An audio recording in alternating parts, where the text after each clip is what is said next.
Welcome back. To Marriage Beyond the Veil. And happy Halloween! Well, it's Halloween, and of course, people dress up and they wear the mask, and some folks go really out. But I had a question. I wanted to know: is it appropriate in a marriage, in a love relationship, to ever wear a mask? No, I don't think so. I don't think that in any relationship there's a benefit from wearing a mask, because the reality is I can't wear this forever. Like right now it's sort of pinching my nose and I may sound a little nasally. Well, but why does one wear a mask? So that to hide, so that you can't see the real person. Yeah, the real person. And we talked about previously. We talked about how when people first meet, they send their representatives, right? They wear the mask. And it reminded me of a poem by Laurence Dunbar titled "We Wear the Mask." And he says, "We wear the mask that grins and lies. It hides our cheeks and shade our eyes. This debt we pay to human guile. With torn and bleeding hearts we smile, and mouth with myriad subtleties. Why should the world be overwise in counting all our tears and sighs? Nay, let them only see us while we wear the mask." And it goes on, but denoting that we do wear masks, and we don't want people to know the pains, the challenges, the sufferings. But in a love relationship, it not only is it not beneficial to wear a mask, but you'll never be able to embrace one another intimately. And when I say intimately, I don't mean in a sexual way, but to include that as well.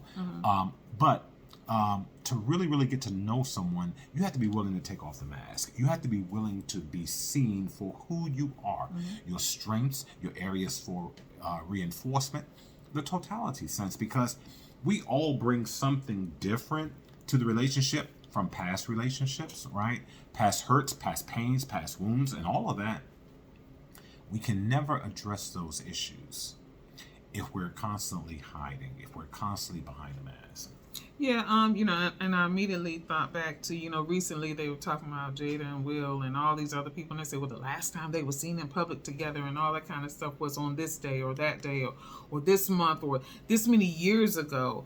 But yet they still portrayed like they were still together in a love relationship, and here's the thing: when you wear those masks, eventually, even when you're doing it for the kids, or where you're doing it for your job, or you're doing it for, just because the family would, disapprove of the fact that you're not together, it tears you apart on the inside. You lose a part of who you are.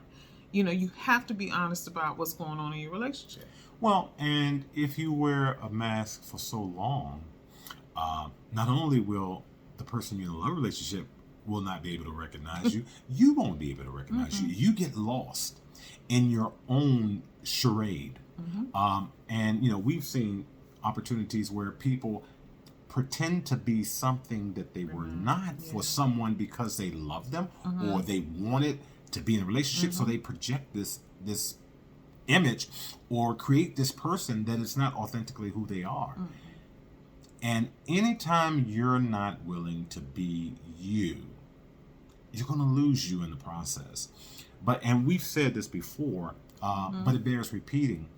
My brother, my sister, be willing to be who you are, because make no mistake, if the individual that you're in a relationship or that you want to be in a relationship with, if they don't want you, they don't want you. That's right. They don't. So, the final verse in that poem: we smile, but oh great Christ, our cries to thee from tortured souls arise. We sing, but oh the clay is vile beneath our feet and long the mile. But let the world dream otherwise. We wear the mask. In your relationship, are you wearing a mask, or are you revealing who you really are? Until tomorrow, if the Lord says the same. Have a great evening.